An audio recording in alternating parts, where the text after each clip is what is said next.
All right, so we've got an interesting Joe Biden story to take a look at here. This one says Biden says he wants Sanders to be part of his presidential, quote, journey. Now, what it says here is former Vice President Joe Biden on Tuesday praised Bernie Sanders for having a significant influence on American politics and said he hopes the progressive senator will play a role in his own campaign if he should be the Democratic nominee. Um, Speaking on NBC's Today, Biden reiterated his commitment to picking a woman as his vice presidential running mate, but he said that he's spoken to Sanders recently and that he wants him to be part of his presidential journey. Bernie has an incredible following, Biden said. He's maybe one of a half dozen people in American history who may not be the nominee but has had an impact on American politics in a significant way, in a positive way. If I'm the nominee, I can tell you one thing. I would very much want Bernie Sanders to be part of the journey. Not as a vice presidential nominee, but just in engaging in all the things that he's worked so hard to do, many of which I agree with. He also says that he doesn't want to pressure Bernie Sanders to drop out. He says, I wouldn't presume to do that. I really mean it. It's a really hard decision, and Bernie has a lot of really devoted followers. It's a difficult decision to make, but it's his to make. I'm not going to suggest what he should do. Now, this is what it looks like to me. So, to me, it looks like what Joe Biden is trying to do is he's trying to pull Bernie supporters without doing any of the actual work. So I find it funny that he says part of his campaign, because what does that really mean? So part of his campaign, you just mean he's going to help you get elected, and then you're not going to have any representation for him in your cabinet, dude. There's already been reports of people floating who he's going to put in his cabinet. You know, behind the scenes, what's going on. The people in his cabinet are going to all be corporate people. You know, they're just Treasury Secretary. You know, people who work at Wall Street banks. So this is not something that's really going to be any different from what we've seen in history and in recent history with our picks. And, you know, Obama's cabinet was sort of vetted by a city group in an email. But what he wants to do is he wants to appropriate Bernie Sanders and his supporters. He wants to, you know, milk them like a cow, milk them dry, but not actually give them anything. So, you know, bringing him on your campaign for issues, what does that really mean? Does that mean you're just trying to like co-opt his message and his ideals, but you're not actually going to delegate him a position in your office?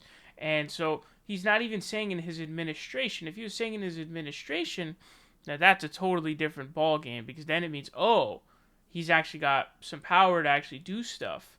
But Joe Biden instead is saying he has a role in the campaign, which basically that just means, oh, I'm going to appropriate Bernie and his supporters while not actually doing anything different in my campaign, because I'm not going to support somebody who's fundamentally doesn't want anything to change for rich people. That's his words, not mine.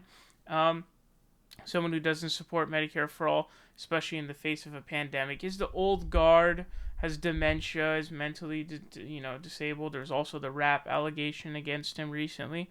So all of these kinds of things make it virtually impossible for me to vote for him. And I think that he's part of the problem. He's not a solution to literally anything. I think he actually exacerbates the problem, because all it means is another 4 or 8 years, one of the two, we're just going to get another Donald Trump. Probably going to be worse. So some people are saying Tom Cotton is going to be the next Trump. But it's not going to be good. It will not be a good thing. And so he's just going to continue, being a cog in the machine that fails epically. So I'm not a fan of this. Now, as I told you guys, if Bernie Sanders was picked as Joe Biden's VP, I'll not only vote for that ticket, I'll be, pretty active supporter of it, because then Bernie Sanders has real power as VP. VPs always have a, good amount of power if they want to exercise it, that is. You guys know about Dick Cheney. And Joe Biden himself, he had a lot of power when he was VP under Obama's administration. So that is something I would vote for. But if you're not willing to do that, and this is what I don't get, if you really wanted to win, right, you really wanted to defeat Donald Trump, it's a really simple thing for you to do. All you gotta do is pick Bernie as your VP. I know Hillary and Bernie hated each other. I know that. I'm well aware. And I think Hillary hated Bernie more than Bernie hated Hillary. But there's no arguing against the idea that if Hillary Clinton had picked Bernie Sanders as her VP, they would have won. That's easily, you know what I mean? Because you already got all the Hillary people who are going to vote for you. Then you would have picked up progressive votes who would vote for the ticket, because Bernie's a VP who has a lot of power. Therefore, he gets to enact a lot of progressive stuff through his VP powers. Um, and you would pick up swing voters too, independents. So that's all you got to do. Like if Joe Biden picked Bernie Sanders, he would sweep this election. And if he doesn't pick Bernie as his VP, I mean, I think Bernie should just run as an independent, either an independent or Green Party.